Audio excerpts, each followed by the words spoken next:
If you don't know, it's been a controversial week of sorts for Donald Trump with all of the stuff going on with tariffs. He's also gotten involved in the Hollywood industry once again because those tariffs are going to potentially affect his America's ability to get movies in the Chinese box office. But it's not just that aspect of Hollywood that he is interfering with. Now, apparently, there are whole ass comedians who think that they shouldn't come to America, or they're scared to come to America because they have made comments about Donald Trump in their home country. Yes. An Australian comedian named Alice Fraser has made jokes about Trump in the past, jokes at his expense.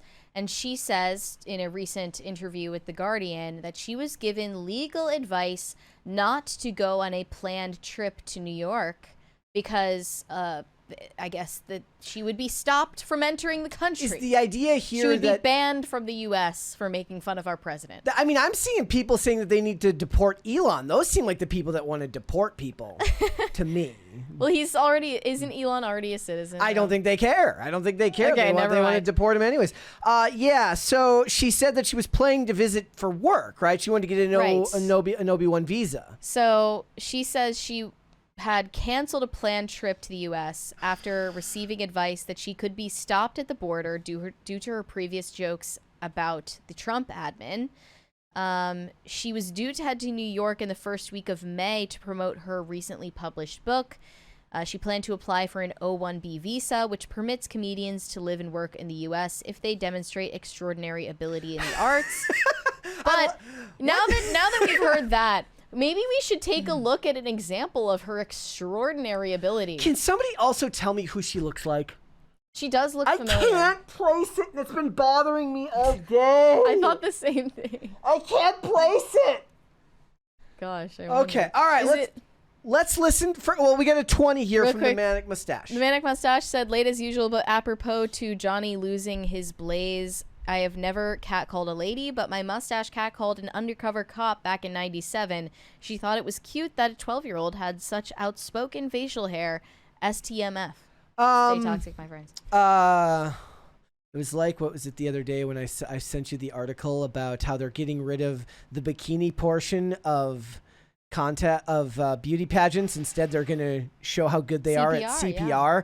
And it made me think of what's his name from The Sandlot, where he pretends to drown so that Wendy Peppercorn can give him CPR. Yeah. Not good.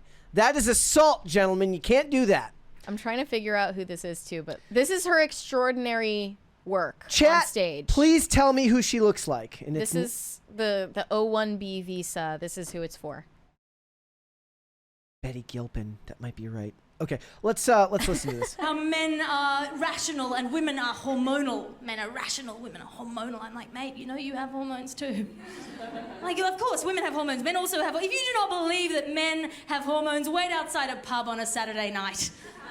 Just wait for two men to roll out and having some fist fight about something neither of them cares about. No one ever got 3 punches into that fight and was like, oh, actually, good point. Logically consistent, my good man. I like to go up to those men outside pubs on a Saturday night and be like, a bit hormonal, are we? A little bit hysterical, boom. And then you run, you've got to run. He's always talking. I laughed. Yeah, that's the incredible comedy that is being barred from entry into this country. Well, okay, so is the idea here that you have to... Thank you. That extraordinary abilities, like, what does that qualify? Like, who? That's a subjective-ass thing to say. Yeah, I don't know. But here is what she told The Guardian. She says, I sought advice from an immigration lawyer. I asked what I thought was a ridiculous question, that I do political satire and have a few fair jokes floating around on Elon Musk and Donald Trump, and whether that would be a risk. I thought I was being paranoid, but she said it might pose a risk, and they'd almost certainly Google me. She said while the vast majority of people will be able to travel in and out, they're definitely doing increased scrutinizing. If I didn't have 2 children, I might be more open to taking a risk, but the vision of me being there with a baby strapped to me and held up and hassled or worse, I am not up for that. And one immigration law group says the U.S. government is relying on social media screening more and more during the vetting process to gather extensive information noting an online presence offers insights into their associations and potential security concerns. How would you, making jokes at Trump's expense, be a security concern? I mean, literally, unless you were joking about violence. People, he constantly panders to people that don't like him, like the news networks, and he actually wants everyone to like him, but they don't. And Hollywood releases endless stories every day about how much they hate Donald Trump and how much they hate Elon Musk. I did like the Betty Gilpin comparison. No, but it wasn't that. But that wasn't who I was thinking of, because it had more to do with her curly hair. And I can't think of who it was. Is it the girl from Harry Potter? No. Anyways, I don't know what it means to exercise extraordinary ability. Would that be rated by like your follower count? Yeah. Would that be related to like the amount of money you've made? Well, if it's by follower count, I checked her pages and it's not up there. But, okay, this is what people thought the H-1B was, and they were referring to bringing the best and the brightest. Yes. That is not what is covered by the H-1B visa. It's covered by the O-1B visa. So we need her to get an H-1B visa and come here. Like, so she needs to get Vivek Ramaswamy to sponsor her visa, Right. to come make bad jokes. Perfect. I love it.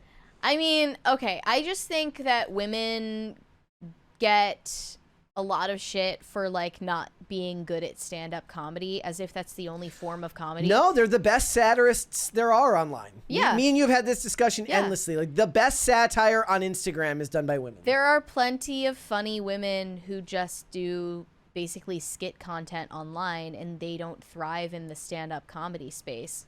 Very few do. They understand what it is that makes women, like the aspects of women's personalities that are incongruous and make people laugh. The difference is it's not there to drive home a point. It's like when I show the videos of the lady who says like it's like your yoga teacher that just got out of rehab.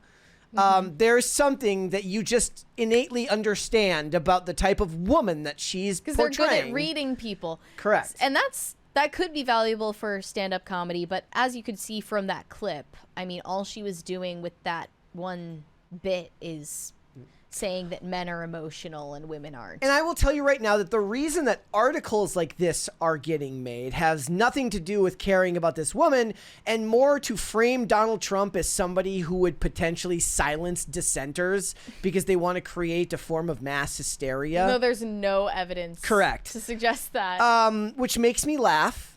It really, really does. But here's the thing. If she's smart, she will write a comedy bit about not coming to America and something about immigration. Mm-hmm.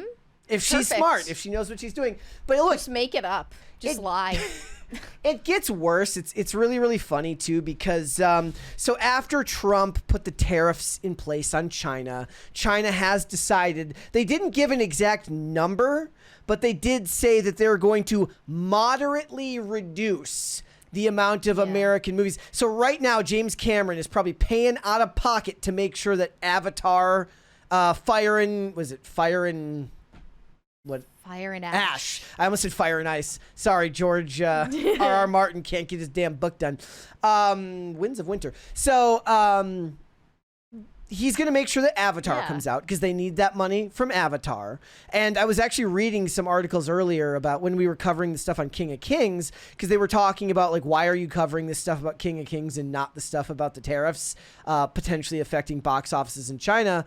Because of there's been whole marketing teams that have been working on the release of films in China for like the last year. But Thunderbolts has already secured its Chinese release. I am sure Avatar has already secured its Chinese release. But none of it matters because Trump just said he doesn't care. Right. It made me laugh. They asked him about this in a press conference. China retaliated today by reducing the number of American films that can be shown there. What's your reaction to them now targeting cultural exports from the United States? I think I've heard of worse things. He's undefeatable.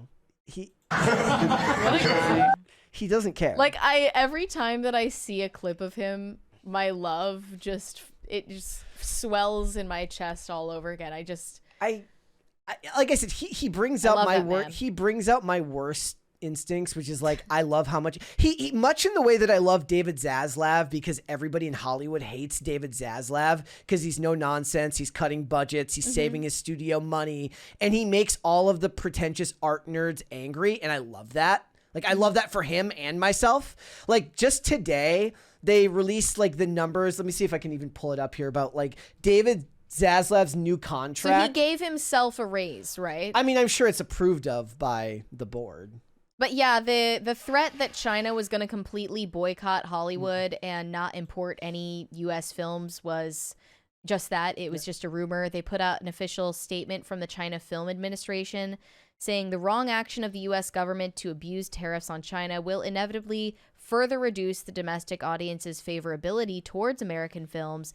We will follow the market rules, respect the audience's choice, and moderately reduce the number of American films imported. See, that doesn't that just sound like emotional blackmail? Yeah, it does. They're saying, oh, Chinese people don't like Americans anymore, so I guess that they don't want to see your films. I guess that they just won't get to see your films because they don't even want them. It made me Oops. laugh. You angered the Chinese people, Trump.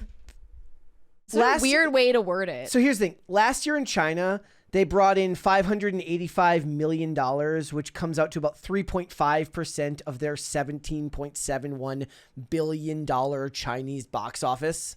So, oh darn, we're not going to be watching the 3% of our box office that we were giving you every year. And then they're just bullying. I just want to point this out. This is what David Zaslav says. He had a 4% raise to $52 million. And they make sure you know that number so that they can make you angry at it. I hope that he has a good security team because people really hate him. I love it. I love that riles the people up. same way that they get mad at Trump for completely different reasons. Yeah. Makes me But laugh. he's not as out there, like, front and center. No, he's not. Well, I mean, that's the point, right? Is I love it. Like, they're like every picture of him. When you look up his name on Google, it's all like him in like Columbia jackets, looking at he's like a chalet in Aspen. He always looks somewhere rich. Like he looks like he just got off of a very expensive private flight in very expensive. Yeah, it's kind of like how Trump has never been seen in a t-shirt. Yeah. Like, they're just not ashamed to look rich and be rich. I love it. It makes But me that's... People don't like that these days. It's I love this. It says, I decided to look up Discovery. Under David Zaslav's leadership, he has led to significant financial gains for the company, including cost-cutting measures, saving them in the low $100 million range. And that was like last year before. He saved them much more since then. That's like more than Doge has cut from the federal budget. No. They've saved like $1 trillion literally or true. something, right? How much has Doge saved? I have no idea. I haven't been paying attention to that. I've paid enough attention to know that they have not gotten even close to $1 trillion, let alone. I don't know how much it is. let alone $1 billion. 100 million? $1 billion? I don't know. Somebody in the chat let us know. No bees. The point is, that, you're not going to be kept out of America because you disliked Donald Trump. If anything, it would be because you don't apply for I thought they were self-deporting. well, maybe not the comedians. Comedians go live in Ireland with Rosie O'Donnell. Thanks for watching. Listen to full episodes of Pop Culture Crisis on Spotify. Keep up with us on social media and make sure you subscribe and ring that bell so you never miss the show. Bye, guys.